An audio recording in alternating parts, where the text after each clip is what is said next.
Give me like a warning, I'll try to catch it. I'll do a first try on myself. Ow! I'm stealing the keys. What? Taking your keys. Can't leave yet. I'm leaving. This is like what we need. Yeah, you do. Imagine. I'm gonna just put a tattoo station on a stage just to feel like I'm putting on a show. I hurt my wrist. I feel like I've known you through Instagram for a long time. We just never met. do. We know each other well enough. Instagram. You got to stay in a One hotel night in a room. hotel room. In the same bed though. Oh shit. Let's go!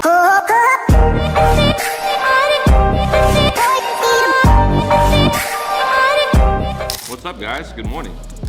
So we got a podcast today, and it's the first one that's local here in Sacramento, which is kind of dope because we don't have to travel to go do it. And it's a good guest. It's not even, it'll be a good time today. Mr. David Garibaldi himself, the legendary performance painter. We're gonna go hear a little bit about his life and his story and his art and see how it connects with ours.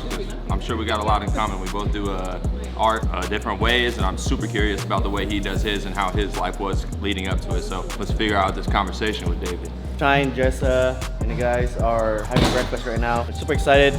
I've worked with David for maybe 4 years now, and also Ray too, working for him. Ray is an actual producer, but anyway, it's gonna be a fun one. Yeah, Let's do it. Alright, that one will fit. I can get the other Pelican for you guys. maybe we can. No.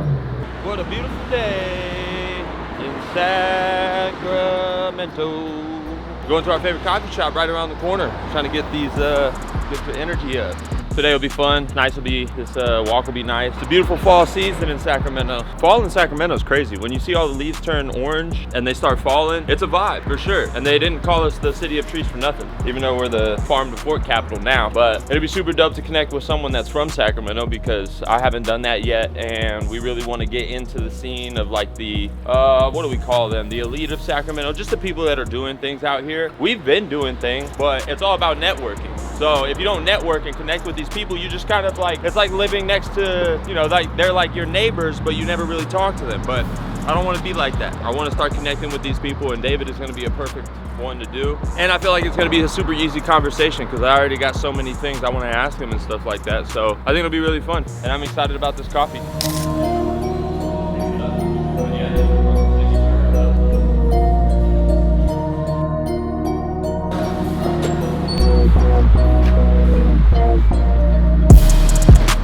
Copy retrieved.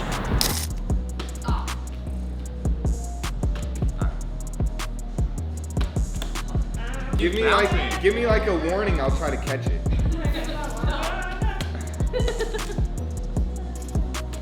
Oh! I tried to like cushion it on the way down a little bit. All right, last try.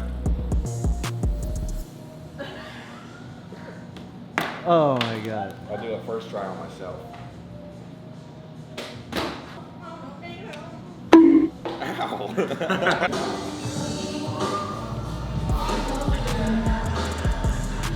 I'm stealing the keys. What? Taking your keys. Can't leave yet. I'm leaving. My back hurts. You need Gabe.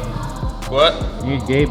Oh, Gabe actually in Moldova right now. Moldova? Is that in Russia? It's in between Russia, Ukraine, somewhere around that spectrum. It's not a part of the war right now? It's pretty close if it's not.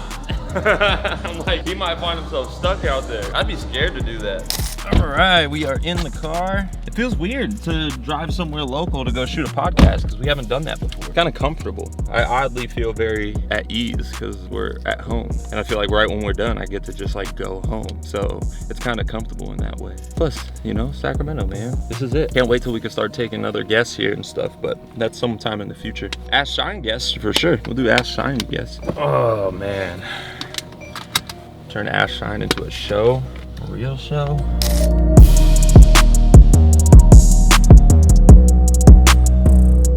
Everyone has a dog in Sacramento. It's kind of cool.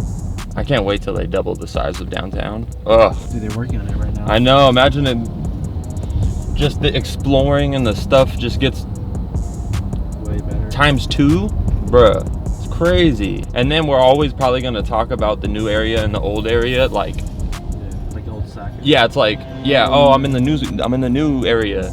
And it's like, oh, okay, for sure. That would just be crazy because we're so used to Sac being the way it is. Yeah. Have you seen there's videos online circulating, so like the old, where the Waterfront? center, the arena, Arco Arena, Oh, yeah. they're building that up to something different. They're gonna have like a hospital or something, or like a research facility with a bunch of business opportunities and like a bunch of apartments, living spaces and stuff. Crazy. And then here, where they plan to put the new stadium for soccer, also have more shit in it. So if you combine those two together, bro, it's gonna be crazy. Yeah, they said they're gonna have new retail space, a new hospital, a new fucking... Oh, and also across the bridge, you know where the barn is? Yes. Capitol Yards? Yes. So they're trying to build that to where they want, like before I remember they said they want to do like an outlet stores. Damn, over there? Yeah. That's crazy. I lived in Capitol Yards. That would be crazy if they have like fucking outlet stores there. Can you imagine? That would be crazy. That would be so sick, dude. I mean, they've been building so many apartments over in that area. There's just so many apartments over there, but there's no stores. Yeah. It's still like ghetto almost. Like, it's still like, you got like the corner store, and like, even that corner store that you go to is kind of like sketchy. But if they add all of that stuff, it's gonna like... Yeah, I think they're gonna do it. It's like what they did to Broadway in Oak Park. They're gonna do, they said they're gonna add a boardwalk on that side. And then that's where they're gonna because add of the all water? outlets. Yeah, yeah. So there's gonna be like a major makeover. There's so much potential over there by the barn because, like, I feel like that area is so underrated because it's by the water, and it's like, I went in on a bike ride on a random like trail. You just pick one, and it's like, it was dope. But you're going through like tunnels and shit right next to the water. I was like, damn, why doesn't more people do this over here? But yeah, I'm excited, and it would just be my luck if we were to move to like LA or something a long time ago that this would start to happen, and everyone's talking about how dope Sacramento is, and we moved like 4 years ago. I'd feel like an idiot. I would be like, fuck, bro. Like, why didn't I stay? I knew something was gonna happen with Sacramento, but I didn't stay. But thankfully we stayed. I don't regret it. And I feel like anytime I get the itch to feel like, oh man, maybe I try to move and feel a different place or something like that, all you gotta do is just travel a little bit, feel it, touch a different place, and then like you come back home to Sacramento and then you just appreciate it even more because it's such a good place to come home to. It's so peaceful, and especially if you come from, like, imagine going to like Miami during Art Basel and then you come back home to Sacramento. Oh, the contrast is gonna be crazy. You're gonna feel so at peace here because Miami is fucking crazy. But yeah, Sacramento for life, eh? Por vida. Crazy with that being said. All right, we made it. We are here.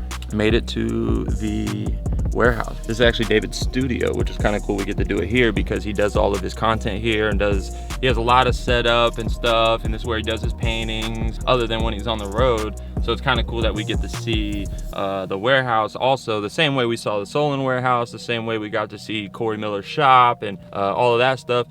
We're trying to do the same thing, try to be in their environment so we could add some character to the set that's more personable to them. So this is going to be perfect, right up the alley, right on brand for Hero Sage, and it just works out. So I guess let's go see what this warehouse looks like. Hello. Ray, the producer? What's happening? Oh, wow. Oh, that's cool. First time here, right? Yeah, it's his first time here too. It's our first time. Welcome. This is like what we need. Yeah, you do. Imagine, I'm gonna just put a tattoo station on a stage just to feel like I'm putting on a show. But it sucks because the shop is kind of big enough to do stuff, but this just looked more purposeful, you know? I mean, it's very intentional to create here. That's the purpose, you know? yeah. Right, and then the shop, it feels a little different because you could set up some stuff in there, but at the same time, it's like, it feels like you're going against the original purpose of the building type shit. You know? I get you. Yeah, man, you should definitely talk to David more about it, you know? With like everything he's doing here with the partners and himself. I hurt my wrist. I feel like I've known you.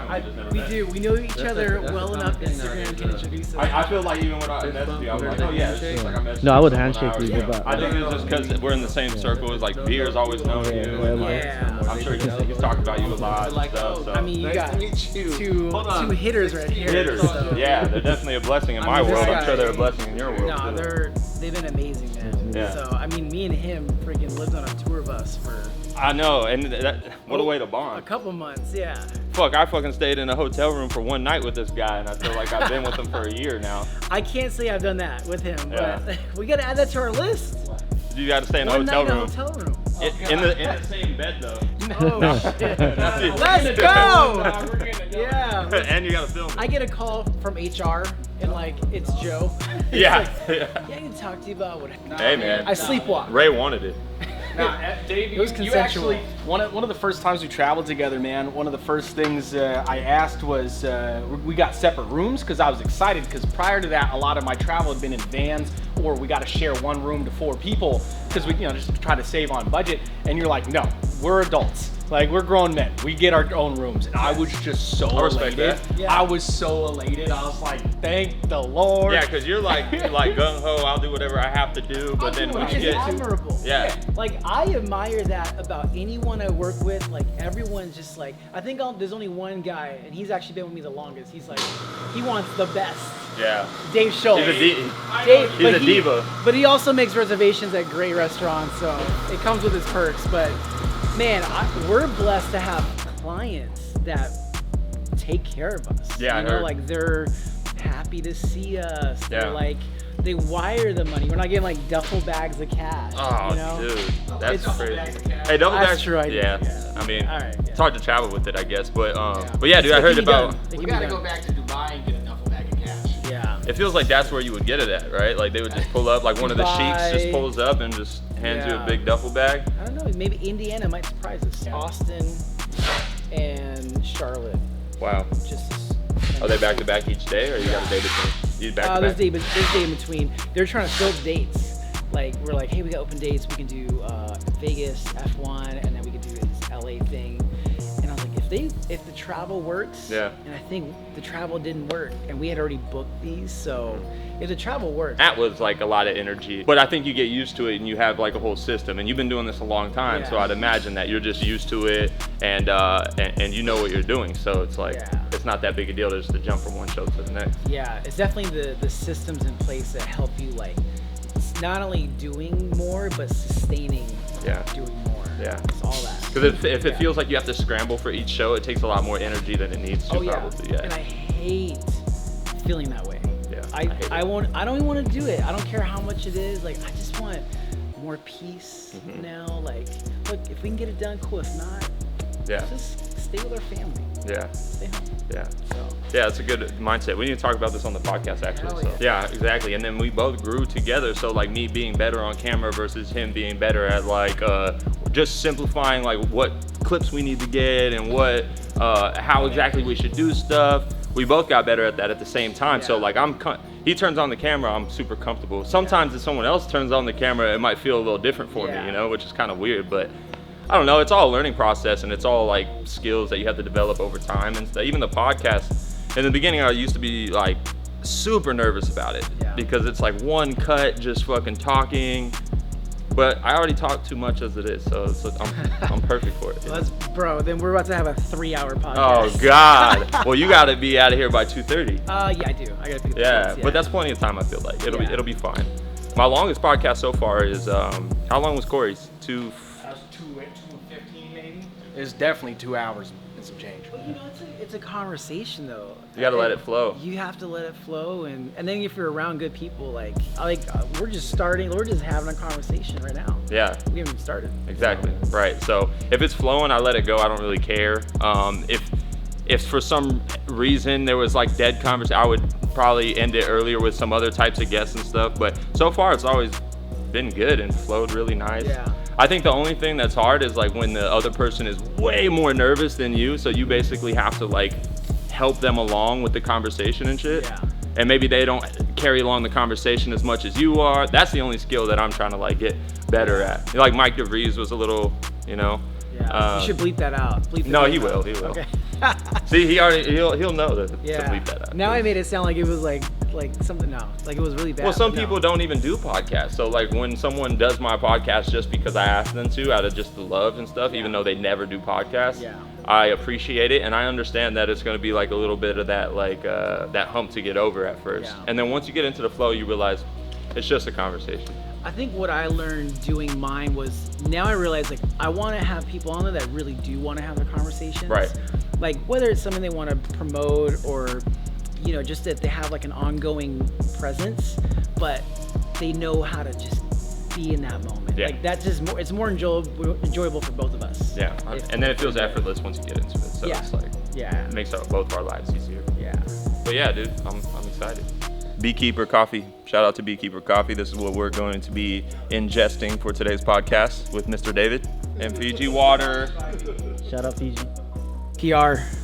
Check it out. PR. Thank you for the beekeeper. Appreciate it. Bare bones, and it's like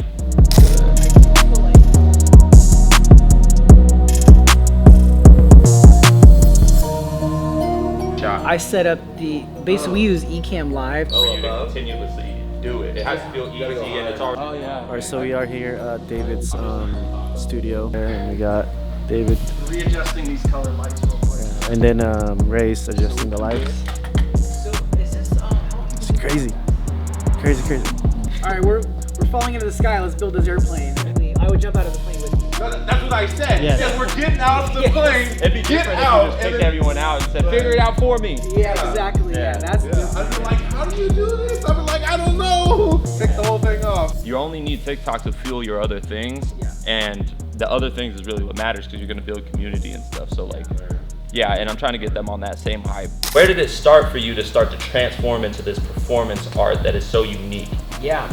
Well, before I get to how I started, where I'm at now is really based on just doubling down on my strengths, like growing up. Sure. So growing up, you know, being into graffiti, and obviously I was a natural artist. Like I loved drawing. I loved recreating comic books and then getting into animation. Sure, and I think that through the process of trying to bottle up what you've learned in your career in a digestible form is unique to the way you're teaching, right? Because a lot of people almost get inspired by the path and then they go gung-ho and they have no foundation, no nothing. Maybe they've never even sold one piece of art and they want to quit their day job. Yeah. And it's like, yeah, you could do that, but hey man, this isn't guaranteed, and if you want to do this seriously, it's better to approach it from an entrepreneur mindset. It's not you keeping your day job so you're not committed to your craft. It's you're so committed to your craft that I'll do what I have to do to support it until it supports itself. Yeah.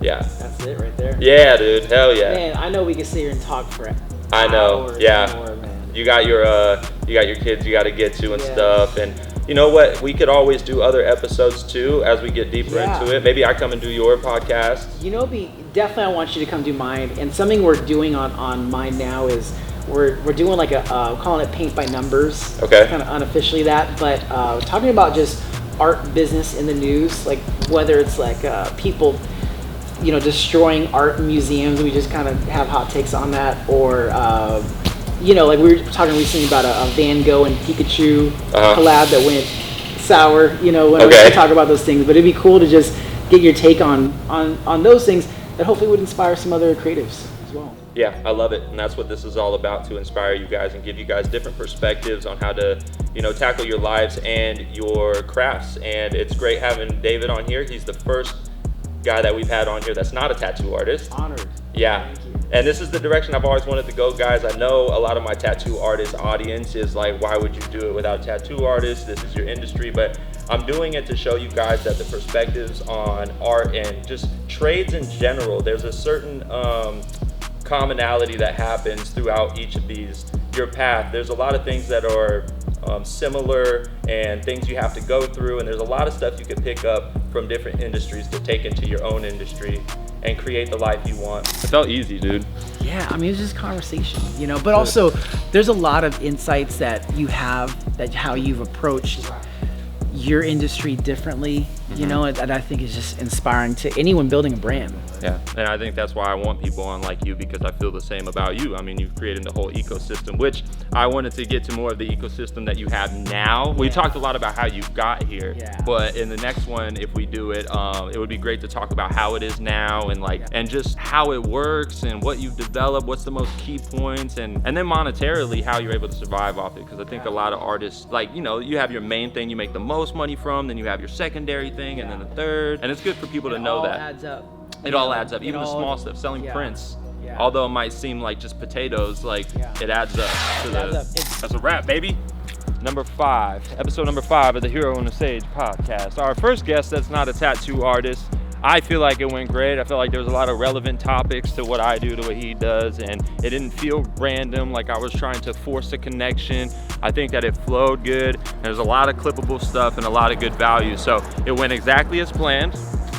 And yeah, I mean, we're just connecting Sacramento from all the people that are doing things, and we're finally connecting. And a big thing that me and Vera want to do over the next probably year and beyond is to connect with that ecosystem of people in Sacramento that are doing things, so we could become a part of that group and enrich Sacramento as it grows as a city. So super excited about that. It was so fun, the podcast, it felt seamless, and I'm glad you guys are still here to watch. And this is just the beginning, baby.